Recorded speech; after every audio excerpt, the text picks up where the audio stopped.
ನಮಸ್ಕಾರ ಸ್ನೇಹಿತರೆ, ದಯಮಾಡಿ ಚಾನಲ್ ನ ಸಬ್ಸ್ಕ್ರೈಬ್ ಮಾಡಿ, ಲೈಕ್ ಮಾಡಿ.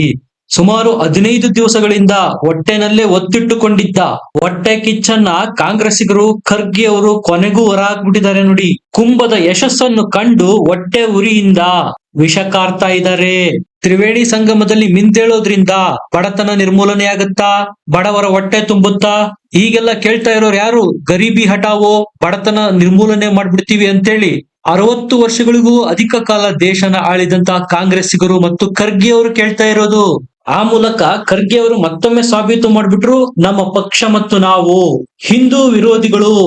ಎಂತ ನೀಚ ಮಟ್ಟದ ಕಮೆಂಟ್ ಮಾಡಿದ್ದಾರೆ ನೋಡಿ ಕುಂಭಮೇಳದ ಬಗ್ಗೆ. ಸ್ಪಷ್ಟ ಆಗಿ ಹೋಗುತ್ತೆ ನಿಮಗೆ. ಕಾಂಗ್ರೆಸ್ ಪಕ್ಷ, ಖರ್ಗೆ ಅವರು, ರಾಹುಲ್ ಗಾಂಧಿ ಅವರು ಹಿಂದೂಗಳ ಹಬ್ಬ ಹರಿದಿನದ ಬಗ್ಗೆ ಯಾವ ರೀತಿ ನೆಗೆಟಿವ್ ಇಂಪ್ರೆಷನ್ ಇಟ್ಕೊಂಡಿದ್ದಾರೆ, ವಿಷ ಕಾರ್ತಾ ಇದ್ದಾರೆ ಅನ್ನೋದು ಮತ್ತೊಮ್ಮೆ ಬಟಾ ಬಯಲಾಗಿದೆ. ಕುಂಭದಲ್ಲಿ 15 ದಿವಸಗಳ ಕಾಲ ಆ ವಿಷನ ನುಂಗೋದಕ್ಕೂ ಆಗದೆ, ಉಗುಳೋದಕ್ಕೂ ಆಗದೆ ಗಂಟಲಲ್ಲೇ ಇಟ್ಕೊಂಡಿದ್ರು. ಕೊನೆಗೂ ಊಸರವಳ್ಳಿ ಬಣ್ಣ ಬಯಲಾಗಿದೆ. ಕಾಂಗ್ರೆಸ್ ಮತ್ತು ಖರ್ಗೆ, ರಾಹುಲ್ ಗಾಂಧಿ ಅವರ ಕಣ ಕಣದಲ್ಲೂ ಹಿಂದೂಗಳ ವಿರೋಧಿ ನೀತಿನೇ ಇದೆ. ಇದಕ್ಕಿಂತ ಒಳ್ಳೆ ಎಕ್ಸಾಂಪಲ್ ನಿಮ್ಗೆ ಸಿಗೋದೇ ಇಲ್ಲ. ಏನ್ ಮಾಡಕ್ಕಾಗುತ್ತೆ? ಓಲೈಕೆ ರಾಜಕಾರಣ ಕಾಂಗ್ರೆಸ್ನ ಯಾವ ಮಟ್ಟಿಗೆ ತಂದಿಟ್ಟಿದೆ ನೋಡಿ. ಕಳೆದ 15 ದಿವಸಗಳಿಂದ ದೇಶದ ನಾನಾ ಭಾಗಗಳಿಂದ ಜನ ಬರ್ತಾ ಇದ್ದಾರೆ ಕುಂಭಕ್ಕೆ. ಅಷ್ಟೇ ಯಾಕೆ, ಪ್ರಪಂಚದ 100ಕ್ಕೂ ಹೆಚ್ಚು ದೇಶಗಳಿಂದ ಕುಂಭಮೇಳ ನೋಡೋದಕ್ಕೆ, ತ್ರಿವೇಣಿಯಲ್ಲಿ ಸಂಗಮದಲ್ಲಿ ಪವಿತ್ರ ಸ್ನಾನ ಮಾಡೋದಕ್ಕೆ ಬರ್ತಾ ಇದ್ದಾರೆ. ಇದೆಲ್ಲ ನೋಡಿ ಕಾಂಗ್ರೆಸ್ಸಿಗರಿಗೆ ಸಮಾಧಾನ ಆಗೋದಾದ್ರೂ ಹೇಗೆ? ಹಾಗೂ ಹೀಗೂ ಮಾಡಿ 15 ದಿವಸ ಹೊಟ್ಟೆ ಊರಿನ ತಡ್ಕೊಂಡಿದ್ದಾಯ್ತು. ಇನ್ನು ನನ್ ಕೈಲಿಂದ ಆಗಲ್ಲಪ್ಪ ಅಂತ ಖರ್ಗೆಯವರ ಒತ್ತಿಟ್ಟಿದ್ದ ಜ್ವಾಲಾಮುಖಿ ಈಗ ಸ್ಫೋಟಗೊಂಡಿದೆ ಹಿಂದೂಗಳ ವಿರುದ್ಧ. ದಿಲ್ಲಿನಲ್ಲೇ ಕೂತು ಕಾಂಗ್ರೆಸ್ ನಾಯಕರು ನೋಡ್ತಾ ಇದ್ರು, ಏನಿದು ಯೋಗಿ ಅವರು ಕುಂಭಮೇಳನ ಇಷ್ಟೊಂದು ಭರ್ಜರಿಯಾಗಿ, ಅದ್ದೂರಿಯಾಗಿ, ಸಕ್ಸಸ್ಫುಲ್ ಆಗಿ ಮಾಡ್ತಾ ಇದಾರಲ್ಲ, ಇದರಿಂದ ಸಹಜವಾಗಿ ಯೋಗಿ ಮತ್ತು ಮೋದಿ ಪಾಪ್ಯುಲಾರಿಟಿ ಇಮ್ಮಡಿಯಾಗತ್ತೆ, ಏನಾದ್ರೂ ಮಾಡ್ಲೇಬೇಕಲ್ಲ ಅಂತ ಖರ್ಗೆ ಅವರನ್ನ ಕಣಕ್ಕಿಳಿಸ್ಬಿಟ್ರು ಕಾಂಗ್ರೆಸ್ನವರು. ಕೊನೆಗೂ ಖರ್ಗೆ ಅವರ ಬಾಯಿನಲ್ಲಿ ದ್ವೇಷದ ವಿಷದ ಜ್ವಾಲಾಮುಖಿ ಸ್ಫೋಟಗೊಂಡಿದೆ ಹಿಂದೂಗಳ ವಿರುದ್ಧ. ಇಂತಹ ಕೀಳು ಮಟ್ಟದ ಆಲೋಚನೆ ಕೇವಲ ಕಾಂಗ್ರೆಸ್ಸಿಗರಿಗೆ ಮಾತ್ರ ಬರೋದಕ್ಕೆ ಸಾಧ್ಯ. ಇವರು ಹಿಂದೂಗಳ ವಿರುದ್ಧ ಮಾತ್ರ ಈ ರೀತಿಯ ಕಮೆಂಟ್ ಗಳನ್ನು ಮಾಡೋದು. ನಮ್ಮ ಹಬ್ಬ ಹರಿದಿನ ಆಚರಣೆಗಳ ಬಗ್ಗೆ ಇವರಿಗೆ ದ್ವೇಷ ಭಾವನೆ ಎಷ್ಟರ ಮಟ್ಟಿಗೆ ಇದೆ ಅನ್ನೋದು ಇದರಿಂದ ಸ್ಪಷ್ಟವಾಗಿ ಗೊತ್ತಾಗುತ್ತೆ. ಈ ರೀತಿಯ ಹಿಂದೂಗಳ ಹಬ್ಬ ಹರಿದಿನ, ವೇಷ ಭೂಷ, ಸಂಸ್ಕೃತಿಯ ಬಗ್ಗೆ, ದೇವರು ದಿಂಡ್ರ ಬಗ್ಗೆ ಕಾಂಗ್ರೆಸ್ಸಿಗರು ಮಾತಾಡಿರೋದು ಇದೇ ಮೊದಲ ಬಾರಿನಾ? ಅಲ್ಲ. ರಾಮ ಮಂದಿರ ನಿರ್ಮಾಣದ ಕಾಲಘಟ್ಟವನ್ನು ನೀವು ನೆನಪು ಮಾಡಿಕೊಳ್ಳಿ.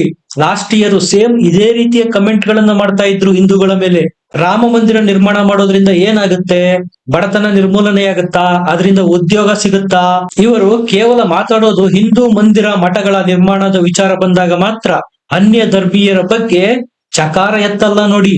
ರಾಮ ಮಂದಿರ ನಿರ್ಮಾಣದ ನಂತರದ ಸ್ಥಿತಿಗತಿಗಳ ಬಗ್ಗೆ ಅವಧ್ ಯೂನಿವರ್ಸಿಟಿಯ ಒಂದು ಸ್ಟಡಿ ಹೇಳುತ್ತೆ. ಆ ಭಾಗದಲ್ಲಿ ಸುಮಾರು 70 ರಿಂದ 75 ಸಾವಿರ ಉದ್ಯೋಗ ಸೃಷ್ಟಿಯಾಗಿದೆ ಅಂತ. ಆದ್ರೆ ಇವರು ಪ್ರಶ್ನೆ ಮಾಡ್ತಾರೆ, ಉದ್ಯೋಗ ಸೃಷ್ಟಿಯಾಗುತ್ತಾ, ಬಡತನ ನಿರ್ಮೂಲನೆ ಆಗುತ್ತಾ ಅಂತ.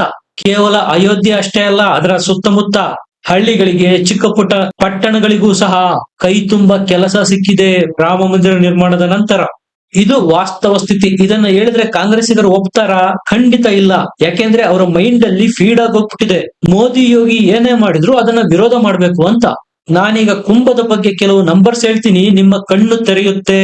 ರಾಹುಲ್ ಗಾಂಧಿ, ಖರ್ಗೆ ಅವರು ಮತ್ತು ಕಾಂಗ್ರೆಸ್ಸಿಗರು ಮಾಡ್ತಾ ಇರುವ ಷಡ್ಯಂತ್ರ ಸ್ಪಷ್ಟವಾಗಿ ಅರಿವಾಗುತ್ತೆ. ಸುಮಾರು 40-45 ದಿನಗಳ ಕುಂಭಮೇಳದಲ್ಲಿ 45 ಕೋಟಿ ಜನ ಬರುವ ನಿರೀಕ್ಷೆ ಇದೆ. ನಾನ್ ನಿಮಗೆ ಕನಿಷ್ಠ ಖರ್ಚನ್ನ ಆಧಾರವಾಗಿ ಇಟ್ಕೊಂಡು ಹೇಳ್ತಾ ಇದ್ದೀನಿ. ಈ 45 ಕೋಟಿ ಜನ ದಿನಕ್ಕೆ 2,000 ಅಂತಾನು ಖರ್ಚು ಮಾಡಿದ್ರು ಒಟ್ಟು 90,000 ಕೋಟಿ ರೂಪಾಯಿ ಟ್ರಾನ್ಸಾಕ್ಷನ್ ಆಗುತ್ತೆ 40-45 ದಿನದಲ್ಲಿ. ಈ 90,000 ಕೋಟಿ ರೂಪಾಯಿ ಎಷ್ಟು ದೊಡ್ಡದು ಅನ್ನೋದಕ್ಕೆ ಒಂದು ಉದಾಹರಣೆ ಕೊಡ್ತೀನಿ ಕೇಳಿ. ನಮ್ಮ ಪಕ್ಕದ ದೇಶ ಪಾಕಿಸ್ತಾನ ಭಿಕ್ಷಾ ಪಾತ್ರೆ ಹಿಡಿದು IMF ಬಳಿ ಹೋಗಿ ಲೋನ್ ಕೊಡಿ ಅಂತ ಕೇಳುತ್ತಲ್ಲ, ಅದು ಎಷ್ಟು ಗೊತ್ತಾ? 70,000 ಕೋಟಿ. ಆದ್ರೆ ಉತ್ತರ ಪ್ರದೇಶದಂತ ಒಂದು ರಾಜ್ಯದಲ್ಲಿ 40 ರಿಂದ 45 ದಿನ ನಡೆಯುವ ಒಂದು ಹಿಂದೂ ಪರ್ವ 90,000 ಕೋಟಿ ಟ್ರಾನ್ಸಾಕ್ಷನ್ ಮಾಡುತ್ತೆ. ಅದು ಒಂದು ಸಣ್ಣ ಪೀರಿಯಡ್ ಅಲ್ಲಿ. ಅಂದ್ರೆ ಯೋಚನೆ ಮಾಡಿ, ಕುಂಭದಿಂದ ಏನೆಲ್ಲಾ ಆರ್ಥಿಕತೆಗೆ ಬಲ ಬಂದಿದೆ ಅಂತ. ನಾನು ನನ್ನ ಅನಾಲಿಸಿಸ್ ಪ್ರಕಾರ ಜನ ಕಡಿಮೆ ಅಂದ್ರು 2,000 ರೂಪಾಯಿ ಖರ್ಚು ಮಾಡಿದ್ರು 45 ಕೋಟಿ ಜನಕ್ಕೆ ಆ ಒಂದು ಸಣ್ಣ ಪೀರಿಯಡ್ ನಲ್ಲಿ ಎಷ್ಟಾಗುತ್ತೆ ಅಂತ ಹೇಳಿದೆ. ನನ್ನ ಅನಾಲಿಸಿಸ್ ನಲ್ಲಿ ನಿಮ್ಗೆ ನಂಬಿಕೆ ಇಲ್ಲ ಅಂದ್ರೆ CII ಅನ್ನುವ ಒಂದು ಔದ್ಯೋಗಿಕ ಸಂಸ್ಥೆ ಕೊಟ್ಟಿರುವ ನಂಬರ್ಸ್ ನ ಹೇಳ್ತೀನಿ ಕೇಳಿ. 1,20,000 ಕೋಟಿ ಕುಂಭದಿಂದ ಆದಾಯ ಬರಲಿದೆಯಂತೆ. ಅಷ್ಟೇ ಅಲ್ಲ, ಇದರಿಂದ 6 ಲಕ್ಷ ಜನರಿಗೆ ಉದ್ಯೋಗ ಸೃಷ್ಟಿಯಾಗಿದೆ. ಇದೆಲ್ಲ ವಾಸ್ತವ ಸ್ಥಿತಿ ಇದ್ರೂ ಖರ್ಗೆ ಅವರು ಕೇಳ್ತಾರೆ, ಕುಂಭಮೇಳದಲ್ಲಿ ಮಿಂದೇಳೋದ್ರಿಂದ ಬಡವರ ಹೊಟ್ಟೆ ತುಂಬುತ್ತಾ, ಉದ್ಯೋಗ ಸಿಗುತ್ತಾ ಅಂತ. ಹಾಗಾದ್ರೆ ಖರ್ಗೆ ಅವರಿಗೆ ಕುಂಭದಿಂದ ಬಡತನ ನಿರ್ಮೂಲನೆ ಆಗೋದಿಲ್ಲ ಅನ್ನೋದಾದ್ರೆ ಹಜ್ಜಿಂದ ಬಡತನ ನಿರ್ಮೂಲನೆ ಆಗುತ್ತಾ? ರೋಜಾ ಇಫ್ತಾರ್ ಕೂಟಗಳನ್ನ ಆಯೋಜನೆ ಮಾಡೋದ್ರಿಂದ ಬಡತನ ಮತ್ತು ಬಡವರ ಹೊಟ್ಟೆ ತುಂಬುತ್ತಾ? ಒಬ್ಬ ಅರ್ಥಶಾಸ್ತ್ರಜ್ಞರು ಹೇಳ್ತಾರೆ, 40 ರಿಂದ 45 ದಿನದಲ್ಲಿ 2 ರಿಂದ 4 ಲಕ್ಷ ಕೋಟಿಯಷ್ಟು ವ್ಯಾಪಾರ ಆಗ್ತಾ ಇದೆ ಅಂತ. ನಿಮಗೆ ಮತ್ತೊಂದು ಎಕ್ಸಾಂಪಲ್ ಕೊಡ್ತೀನಿ. ಕುಂಭದಲ್ಲಿ ಒಂದು ಚಾಯ್ ಕೆಫೆ ಅವರು ಒಂದಷ್ಟು ಜಾಗನ ಕಾಂಟ್ರಾಕ್ಟ್ ಗೆ ತಗೊಂಡಿದ್ದಾರೆ. ಅವರು ಸುಮಾರು 2 ಕೋಟಿ ರೂಪಾಯಿ ಇನ್ವೆಸ್ಟ್ ಮಾಡಿದ್ದಾರೆ ಅವರ ಚಾಯ್ ಮತ್ತು ಟೀ ಕೆಫೆ ಎಸ್ಟಾಬ್ಲಿಷ್ ಮಾಡೋದಕ್ಕೆ. ಒಂದು ಟೀ ಮತ್ತು ಕಾಫಿ ಮಾರುವ ಅಂಗಡಿನೇ ಕೋಟ್ಯಂತರ ರೂಪಾಯಿ ಇನ್ವೆಸ್ಟ್ ಮಾಡುತ್ತೆ ಅಂದ್ರೆ ಅವ್ರಿಗೇನು ಹುಚ್ಚಿಡಿದಿರುತ್ತಾ? ಅದರಿಂದ 4 ಕೋಟಿ ಆದಾಯದ ನಿರೀಕ್ಷೆ ಇದೆ ಅವರಿಗೆ. ಅದು ಕೇವಲ 40-45 ದಿನದಲ್ಲಿ. ಯಾವ ಬಿಸ್ನೆಸ್ ಕೊಡುತ್ತೆ ನಿಮಗೆ 40-45 ದಿನದಲ್ಲಿ 1 to ಡಬಲ್ ಆದಾಯನ? ಇದು ಒಂದು ಚಾಯ್ ಕೆಫೆ ವಿಚಾರ. ಅವರ ಜೊತೆಗೆ ಕೆಲಸ ಮಾಡೋ ವರ್ಕರ್ಸ್, ಕೆಲಸಗಾರರು ಎಷ್ಟು ಸಂಪಾದನೆ ಮಾಡಬಹುದು ನೀವೇ ಯೋಚನೆ ಮಾಡಿ. ಮಧ್ಯಪ್ರದೇಶದ ಹೂ ಮಾರಾಟಗಾರರು ಒಬ್ರು ಹೇಳ್ತಾರೆ, ನಮಗೆ ದಿನವೊಂದಕ್ಕೆ ಕುಂಭಮೇಳದಲ್ಲಿ ಹೂ ಮಾರಾಟ ಮಾಡೋದ್ರಿಂದ 2 ರಿಂದ 2.5 ಸಾವಿರ ರೂಪಾಯಿ ವ್ಯಾಪಾರ ಆಗತ್ತೆ ಅಂತ. 40 ರಿಂದ 45 ದಿವಸ ಕುಂಭದಲ್ಲಿ ಹೂ ಮಾರುತ್ತೇವೆ, ನಮ್ಮ ಒಟ್ಟು ಕಮಾಯಿ 1 ಲಕ್ಷದಿಂದ 1.5 ಲಕ್ಷ ದುಡ್ಡು ಮಾಡ್ಕೊಂಡು ಹೋಗ್ತೀವಿ ಅಂತಾರೆ. ಈಗ ಖರ್ಗೆ ಅವರೇ ಹೇಳ್ಬೇಕು, ಅವರ ಮನೆಯಲ್ಲೇ ಕೆಲಸ ಮಾಡೋರಾಗಿರ್ಬೋದು, ಅವರ ಪಕ್ಷದ ಕಚೇರಿನಲ್ಲಿ ಕೆಲಸ ಮಾಡೋರಾಗಿರ್ಬೋದು, ಇಷ್ಟು ದುಡಿತಾರ? ಒಬ್ಬ ಹೂಗಾರ 40-45 ದಿನದಲ್ಲಿ ದುಡ್ದಷ್ಟು ದುಡ್ಡು ದುಡಿತಾರ? ಇದನ್ನೆಲ್ಲಾ ನೋಡಿ ಆದ್ಮೇಲೂ ಕುಂಭದಿಂದ ಏನು ಲಾಭ ಅನ್ನೋರ್ಗೆ ಕಾಮಾಲೆ ಕಣ್ಣೋರ್ಗೆ ಕಾಣೋದಿಲ್ಲ ಹಳದಿ ಬಣ್ಣ ಅಂತ ಹೇಳಬಹುದಷ್ಟೇ. ಟೂರಿಸಂ ಇಂದ ಹಿಡಿದು ರಿಕ್ಷಾವಾಲಾ, ಚಾಯ್ ವಾಲಾ, ಬಸ್ಸು, ಇನ್ನಿತರ ಸಾರಿಗೆ ಸಂಪರ್ಕ, ವಿಮಾನಯಾನ, ರೈಲ್ವೆ, ಇವರೆಲ್ಲರಿಗೂ ಆದಾಯ ಇದೆ. ಹೂ ಮಾರೋರು, ಸಮೋಸಾ, ಮಿರ್ಚಿ, ಪಕೋಡಾ ಮಾರೋರು, ಅವರ ಸಂಖ್ಯೆ ಅಂತೂ ಇನ್ನೂ ಜಾಸ್ತಿ ಇದೆ. ಕುಂಭಮೇಳದಿಂದ ಯೋಗಿ ಸರ್ಕಾರಕ್ಕೆ 25 ಸಾವಿರ ಕೋಟಿ ರೂಪಾಯಿ ಕಮಾಯಿ ಆಗ್ತಾ ಇದೆ. ನಮ್ಮ GDP-ಗೆ 1% ನಷ್ಟು ಕಾಂಟ್ರಿಬ್ಯೂಷನ್ ಕೊಡ್ತಾ ಇದೆ 40 ದಿನದಲ್ಲಿ ಕುಂಭಮೇಳ. ಇದೆಲ್ಲ ಕಣ್ಮುಂದೆ ರಾಚುವಂತೆ ಕಂಡ್ರು ಕಾಂಗ್ರೆಸ್ನವರು ಮತ್ತು ಖರ್ಗೆ ಅವರಿಗೆ ಜಾಣ ಕುರುಡು. ಮೋದಿ ಅವರು ಸ್ವರ್ಗನೇ ಧರೆಗಿಳಿಸಿದ್ರು ನಮಗೇನು ಆಗಂಗಿಲ್ಲ ಅಂತಾರೆ.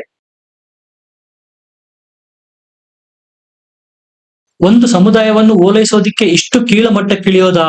ಕುಂಭಮೇಳದಲ್ಲಿ ತ್ರಿವೇಣಿ ಸಂಗಮದಲ್ಲಿ ಸ್ನಾನ ಮಾಡೋದ್ರಿಂದ ಏನೂ ಆಗಲ್ಲ ಅನ್ನೋದಾದ್ರೆ ಹಜ್, ರೋಜಾ, ಇಫ್ತಾರ್ ಕೂಟದಲ್ಲಿ ಭಾಗವಹಿಸೋದ್ರಿಂದ ಏನಾದ್ರೂ ಆಗ್ಬಿಡುತ್ತಾ? ಹಜ್ ಸಬ್ಸಿಡಿ ಕೊಡ್ತಾರೆ, ಅದು ಸರ್ಕಾರದ ದುಡ್ಡು. ಅದು ಹೋಗೋದು ವಿಮಾನಯಾನ ಸಂಸ್ಥೆಗಳಿಗೆ, ಅಲ್ಲಿಂದ ಅದು ಬೇರೆ ದೇಶಕ್ಕೆ ಹೋಗೋದು. ಇದರಿಂದ ಎಷ್ಟು ಉದ್ಯೋಗ ಸೃಷ್ಟಿಯಾಗುತ್ತೆ? ಖರ್ಗೆ ಅವ್ರಿಗೆ ಹೇಳೋದಿಕ್ಕೆ ಸಾಧ್ಯನಾ? ಯಾವುದರ ಬಗ್ಗೆನೂ ಮಾತಾಡೋದಿಲ್ಲ. ಇವರು ಕೇವಲ ಅಟ್ಯಾಕ್ ಮಾಡೋದು ಹಿಂದೂಗಳ ಶ್ರದ್ಧೆ, ಆಸ್ಥೆಯ ಮೇಲೆ.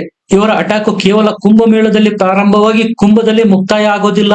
ದೀಪಾವಳಿಯಲ್ಲಿ ಪಟಾಕಿ ಹಾರಿಸೋದ್ರಿಂದ ಶಬ್ದ ಮಾಲಿನ್ಯ, ವಾಯು ಮಾಲಿನ್ಯ ಆಗುತ್ತೆ ಅಂತಾರೆ. ನಾಗರ ಕಲ್ಲಿಗೆ ಹಾಲೆರೆಯೋದ್ರಿಂದ ಹಾಲ್ ವೇಸ್ಟ್ ಆಗುತ್ತೆ, ಮಕ್ಕಳಿಗೆ ಕೊಡಿ ಅಂತಾರೆ. ಹೋಳಿ ಆಚರಣೆ ಮಾಡೋದ್ರಿಂದ ನೀರು ವೇಸ್ಟ್ ಆಗುತ್ತೆ ಅಂತಾರೆ. ಆದ್ರೂ 15 ದಿವಸಗಳಿಂದ ಒತ್ತಿಟ್ಟುಕೊಂಡಿದ್ದಂತ ಪ್ರೆಷರ್ ನ ಖರ್ಗೆ ಅವರು ಕೊನೆಗೂ ವಿಷ ಕಕ್ಕುವ ಮೂಲಕ ರಿಲೀಸ್ ಮಾಡ್ಬಿಟ್ರು. ನಿಮಗೇನನ್ಸುತ್ತೆ? ಕಮೆಂಟ್ ಮಾಡಿ, ಲೈಕ್ ಮಾಡಿ, ಚಾನಲ್ ಸಬ್ಸ್ಕ್ರೈಬ್ ಮಾಡಿ. ಮತ್ತೆ ಸಿಗೋಣ. ನಮಸ್ಕಾರ.